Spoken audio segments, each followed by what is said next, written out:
Assalamualaikum warahmatullahi wabarakatuh. Halo anak-anak kelas 8 SMP ITA Salam. Dimanapun kalian berada, pada hari ini kita akan masuk pada pembelajaran seni budaya bab 2 berupa seni tari. Apa itu tarian? Tarian merupakan wujud ekspresi manusia lewat gerakan dan biasanya mengikuti irama. Jadi, bentuk ekspresi manusia itu diwujudkan dalam bentuk gerakan.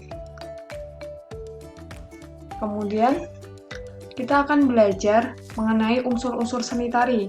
Jadi, sebelum masuk ke bab paling utama, jadi sebelum kita mengenal macam-macam tarian tradisional Indonesia yang merupakan bab kalian, maka sebelumnya kita akan belajar mengenai unsur-unsur dari seni tari dulu untuk mengawali pembelajaran pada bab ini. Unsur-unsur seni tari itu ada 7. Yang pertama ada unsur gerak, yang kedua ada unsur ruang, yang ketiga ada unsur waktu, yang keempat ada unsur tenaga, yang kelima ada unsur level, yang keenam ada unsur ekspresi, dan terakhir adalah unsur iringan tari. Jadi ada 7 unsur. Hari ini kita akan belajar 2 unsur dulu. Yang pertama yaitu unsur gerak tari. Gerak tari adalah serangkaian gerakan indah dari anggota tubuh yang disusun menurut harmoni. Jadi gerak tari itu sudah ada susunannya maupun sudah disusun dari awal, jadi tidak hanya asal gerak. Kemudian gerak tari diperagakan berdasarkan ruang, waktu, dan tenaga. Gerak tari dibedakan menjadi 2 jenis. Yang pertama adalah gerak maknawi, yaitu gerakan tari yang memiliki arti atau makna. Jadi, semua gerakan itu diciptakan untuk mewakili suatu makna atau arti tertentu dari si pencipta gerakan. Misalnya pada gerak ulap-ulap pada tarian Jawa, berupa gerakan menempelkan tangan di dada yang berarti sedih. Jadi, pada pementasan gerakan tari ini biasanya penari akan menceritakan bagaimana perasaan, bagaimana cerita dari penarian itu. Yang kedua adalah gerak murni, gerak yang mementingkan keindahan, contohnya pada gerak ukel. Jadi pada gerak ini, setiap gerakan yang diciptakan itu bukan untuk menggambarkan suatu makna atau arti, tapi hanya untuk estetika atau keindahan dari tarian tersebut. Unsur yang kedua berupa unsur ruang. Ruang merupakan salah satu unsur pokok tari yang menentukan terwujudnya atau terungkapnya gerak.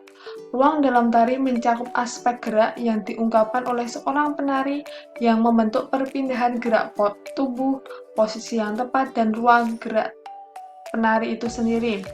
Ruang bersentuhan langsung dengan penari, jadi penari itu langsung akan melakukan proses penari itu di dalam ruang. Ruang juga menjadi salah satu bentuk dari imajinasi penari dalam mengolah ruang gerak. Ruang pentas atau tempat penari melakukan gerak merupakan wujud ruang secara nyata. Jadi contoh dari ruang secara nyata itu adalah panggung pentas seni, itu salah satunya. Jadi ruang ini berhubungan dengan bagaimana besar kecilnya ruangan untuk digunakan oleh suatu penari, atau bagaimana penari itu mengatur seberapa lebar atau panjangkah dia bisa menggunakan tempat untuk menari itu. Pokok permasalahan yang terkandung dalam ruang ada 4. Yang pertama ada pokok garis, yaitu kesan yang ditimbulkan setelah menggerakkan tubuh sedemikian rupa. Misal, garis melengkung menimbulkan kesan manis, garis diagonal dan zigzag memiliki kesan dinamis, garis tegak lurus memberi kesan tenang dan seimbang, serta garis datar memberi kesan istirahat. Yang kedua ada volume.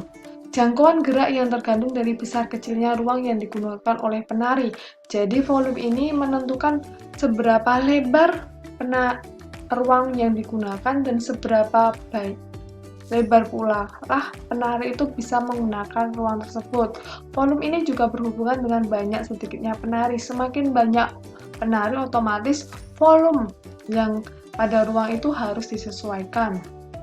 Yang nomor 3 adalah arah, yaitu arah hadap penari ketika melakukan gerakan. Arah bisa ke depan, ke belakang, ke samping, dan dan lain-lain. Yang keempat adalah fokus, yaitu sudut pandang atau perspektif penonton dan yang diperlukan dalam melakukan rangkaian gerak. Jadi bagaimana penonton itu melihat agar sudut pandang dari penari tersebut. Nah, sekian. Dari ini hanya 2 unsur tersebut. Tugas kalian yaitu jangan lupa untuk meringkas materi ini dan tugas untuk minggu ini ada di grup WhatsApp kalian. Nanti saya share, silahkan dikerjakan. Sekian dari saya, banyak salahnya mohon maaf. Assalamualaikum warahmatullahi wabarakatuh.